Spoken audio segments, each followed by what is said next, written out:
చంద్రబాబు నాయుడు గారిని ముఖ్యమంత్రి చేయాలన్న ఒకే నినాదంతో మేమంతా కూడా కలిసి పనిచేయాలన్న ఒక ఆలోచనతో కూడా మేమంతా ముందుకు వచ్చాము.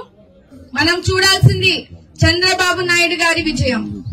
తెలుగుదేశం పార్టీని గెలిపించాలన్న ఒకే ఒక మన నినాదంతో మనం ముందుకెళ్లాలని ఒక సంకల్పంతో ఒక దీక్షగా తీసుకొని ఈ 30 రోజులు కూడా మనమందరం కూడా ఐక్యతతో ఖచ్చితంగా మనము సింగనమల నియోజకవర్గంలో తెలుగుదేశం జనసేన పార్టీ ఉమ్మడి అభ్యర్థిగా నన్ను ప్రకటించిన చంద్రబాబు నాయుడు గారికి భారీ మెజారిటీతో మనము సింగనమల సీట్లు గిఫ్ట్గా ఇవ్వాలని కూడా మీ అందరినీ కూడా చేతులు జోడించి నేను కోరుకుంటా ఉన్నాను.